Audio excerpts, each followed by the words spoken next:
వెళ్ళండి. వెళతాను. ఇక్కడ నీ పర్మిషన్ కోసం ఏమో ఎదురు చూస్తాను. మరి దేనికోసం ఎదురు చూస్తున్నారు? సావిత్రి నీకోసం ఏం తెచ్చానో చూడు. ఏంటిది? ఇందా చక్కెర పొంగలి. నీకు చాలా ఇష్టం కదా, అందుకే తెచ్చాను. అయ్యో, మీ నాన్నగారు దేవుడు నైవేద్యం కోసం ఉంచిన దాన్ని తీసుకొచ్చావా? తప్పు తప్పు, కళ్ళు పోతాయి. దేవుడు ఏనాడైనా మనుషుల్ని గుడ్డివాళ్ళని చేశాడా? మంచివాళ్ళు తింటే ఆ మహావిష్ణు తిన్నట్టే. తిను. సావిత్రి ఏమైంది? పంతులు గారమ్మాయి, నా మీద నీకెంత అభిమానం. నాకంటూ ఇంకో జన్ముంటే నీ కడుపులో బిడ్డగా పుట్టాలనుకుంటున్నాను. పిచ్చిపిల్ల. చెల్లమ్మా, నీకు గుడ్ న్యూస్ అమ్మా. సావిత్రి, సావిత్రి ఎక్కడికి వెళ్ళింది? అమ్మా సావిత్రి, సావిత్రి చెప్పకుండా వెళ్తే. అమ్మా సావిత్రి. అన్నయ్య. అమ్మా సావిత్రి, కార్లో పడుకున్నాయటమ్మా. ఏం లేదన్నయ్య, ఈ కారులో పడుకుంటే అమ్మ ఒళ్ళో పడుకున్నంత హాయిగా ఉంటుంది. ఇది తీసుకోమ్మా. ఏంటన్నయ్య ఇది? నీకు బిర్యానీ అంటే ఇష్టం కదమ్మా, అందుకే గుర్తుపెట్టుకుని మరీ తెచ్చాను. తీసుకో. వద్దన్నయ్య. ఎందుకమ్మా? నాకు వద్దన్నయ్య. ఎంతో ఆశతో తీసుకొచ్చాను. బిర్యానీ అంటే నీకు ఇష్టం కదా, ఎందుకు వద్దంటున్నావు? ఏం లేదన్నయ్య, పొద్దున్న పంతులు గారు అమ్మాయిని ఆసుపత్రికి తీసుకెళ్లాను కదా. ఆమె ఒంట్లో రక్తం బాగా తక్కువ ఉందంట. అందుకే తను ప్రసవించే సమయంలో ఇంకా రక్తం ఎక్కించాలంట. ఇంకెవరి రక్తం సరిపోవటం లేదు, నా రక్తం మాత్రమే సరిపోతుందంట. తప్పకుండా ఇవ్వమ్మా. కాకపోతే రక్తం ఇవ్వాలంటే బలంగా ఉండాలి కదా, అందుకని చేప మటన్ చికెన్ అన్నీ తినాలి కదమ్మా. లేదన్నయ్య, గాయత్రి బ్రాహ్మలమ్మాయి కదా, ఆమెకు అసలు చికెను మటను వాసనే పడదు. అలాంటి ఆమె ఒంట్లోకి నా రక్తం కలవబోతోంది. ఇప్పుడు నేను ఇవన్నీ తింటే తన రక్తం అపవిత్రం అయిపోదు, మనకే పాపం తగులుతుందన్నయ్య. అందుకే నాకు చికెను మటను ఎంత ఇష్టమైనా సరే ఇక నుంచి గాయత్రికి బిడ్డ పుట్టేంత వరకు ముట్టుకోకూడదని దేవుడికి మొక్కుకున్నానన్నయ్య.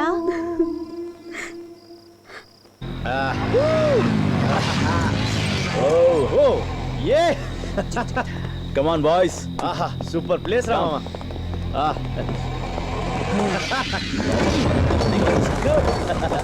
Party time. Let's celebrate. Bhuvanagiri జమీందార్ మంచి టేస్ట్ Wow. బయటికి బంగాళా లోపల గుహ. Great. 2-in-1 గా భలే బిల్డింగ్ కట్టించాడ్రా. బిల్డింగ్ మాత్రమే కట్టాడా, రోజుకు ఒక ఫిగర్ తీసుకొచ్చి ఎంజాయ్ చేసేవాడు. ఏంట్రా టూరిస్ట్ గైడ్ లా 50 ఏళ్ళ నాటి హిస్టరీ చెప్తున్నా.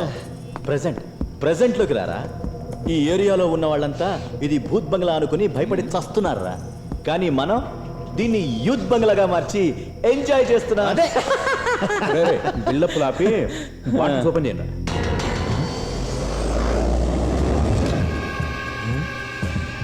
Good evening friends. How are you? రే మంత్రమూర్తి, నువ్వు కేరళ నుంచి ఎప్పుడు వచ్చారా? ఎప్పుడో కాదు, ఇప్పుడే వచ్చాను. రే, ఇంతకుముందు క్వార్టర్ బాటిల్ కోసం ఆవురావురంటూ తిరిగేవాడివి, ఇప్పుడు ఫుల్ బాటిల్ ఎగురుకుంటూ నీ దగ్గరికి వచ్చింది. ఎలారా? అదేరా మా గురువు గారు నంబుద్రి నేర్పించిన కనికట్టు విద్య. కనికట్టు విద్య. మీరు నాకు ఫుల్ బాటిల్ ఇచ్చారు, మీ అందరి కోసం వేడి వేడిగా చికెన్ రోస్ట్ తెప్పించనా? కొక్కరొక్కో. సూపర్ రా. ఇప్పటి వరకు నువ్వు పేరుకి మాత్రమే మంత్రం ముంతివి అనుకున్నాను, కానీ ఇప్పుడు నిజంగానే మాంత్రికుడు అయ్యావు. నీ మంత్రశక్తితో ఒక బ్యాంక్ లాకర్ని ఇక్కడికి తీసుకురావచ్చుగా. అందుకోసమేరా సంవత్సరం నుంచి శక్తి పూజ చేస్తున్నాను. నేను గాని ఒక కన్నె పిల్లని బలిస్తే నాకు ఇంతకంటే అద్భుత శక్తులు లభిస్తాయి. ఆ తర్వాత స్విస్ బ్యాంకే మన నలుగురి కాళ్ళ దగ్గరికి పరిగెత్తుకుంటూ వస్తుంది. మనం ధనవంతులం అవ్వాలంటే ఓ కన్నెపిల్లని బలివ్వాలన్నమాట. ఎస్, కన్నెపిల్ల దొరికింది. ఆ కన్నెపిల్ల నా మరదలు. అన్నయ్య, బయట ఏదో టపాకాయ పేలినట్టు శబ్దం వినిపించింది. అవునమ్మా, ఎక్కడది? కానీ ఇక్కడేమీ కనిపించడం లేదే. అరే ఇదేంటిది, 2 టైర్లు ఒకేసారి పగిలిపోయి ఆశ్చర్యంగా ఉంది. అదే నాకు అర్థం కావట్లేదు అన్నయ్య.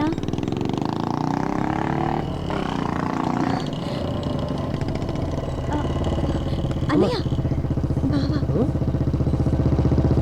అవసరేంటి? రా బావరా, సడన్గా నువ్వు వచ్చేసరికి నా కాళ్ళు చేతులు ఆడలేదు బావా. నువ్వు లోపల కూర్చో, నేను తినడానికి తీసుకొస్తాను. హలో, అవేం అక్కర్లేదు. అన్న చెల్లెలిద్దరూ కలిసి నన్నేదో గెస్ట్ చూసినట్టు చూస్తున్నారు. నేను ఇంటల్లు. బావా నువ్వు చెప్పేది నిజమే కదా బావా? నిజమే బావా, బాగా ఆలోచించి మరీ చెప్తున్నాను.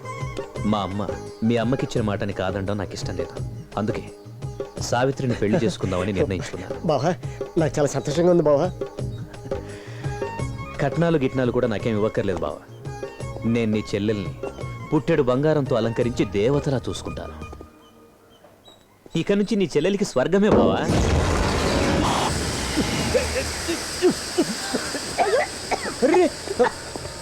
ఇదేంటి బావా, శుభవాని పెళ్లి గురించి మాట్లాడేటప్పుడు మొహం అంతా ఇలా నల్లగా మసైపోయిందేంటి?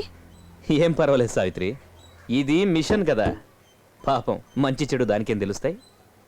ముందు నేను వెళ్ళి డేట్ ఫిక్స్ చేసుకుని వస్తాను. నువ్వు కార్డు రెడీ చేసి పెట్టుకో. కాటేంటి బావా? కాటంటే శుభలేఖ గురించి చెప్తున్నాడు బావా. సావిత్రి, నిప్పులా గుప్పుమని పట్టేశావే. నేను వెళ్ళొస్తాను బావా. అలాగే బావా.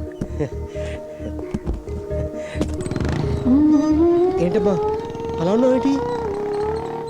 బావ స్వయంగా తనే వచ్చి నన్ను పెళ్లి చేసుకుంటాననటం నాకు చాలా సంతోషంగా ఉందన్నయ్య. కానీ చిన్నప్పటి నుంచి నువ్వు నన్ను తల్లిలా తండ్రిలా భుజాల మీద మోసుకుని పెంచావు. అలాంటి నిన్ను వదిలి వెళ్ళాలంటే నా మనసు ఒప్పుకోవడం లేదన్నయ్య. చచ్చా అలా చిన్నపిల్లలా ఏడుస్తావేంటమ్మా? నా చెల్లంటే ఎవరనుకుంటున్నావు?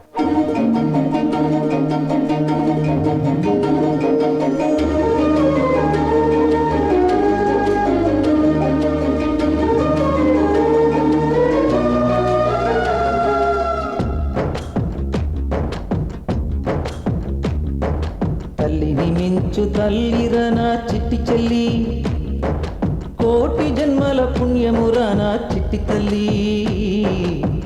లోకంలోన నన్నే మించు ధనికుడు లేనే లేడు, గుణంలోన కోటీశ్వరి నా కూడా పుట్టినది. నా సుఖమే నీ సుఖము, నా వగపే నీ వగపు, గుడిలో నీ దేవత నీవమ్మా. ఏ అన్నని కాదు బిడ్డ నోయమ్మా. స్వచ్ఛమైన బంగారం నా అన్నేగా, అన్న గుండెలోన ఉంది వెన్నీగా. లోకంలోన నన్నే మించు ధనవతి లేనే లేదు, గుణంలోన కోటీశ్వరుని కూడా పుట్టితిని. నా సుఖమే నీ సుఖమో, నా వగపే నీ వగపు, ఏడు కొండల స్వామి నీవయ్యా. నువ్వు అన్న కాదు అమ్మవన్నయ్యా.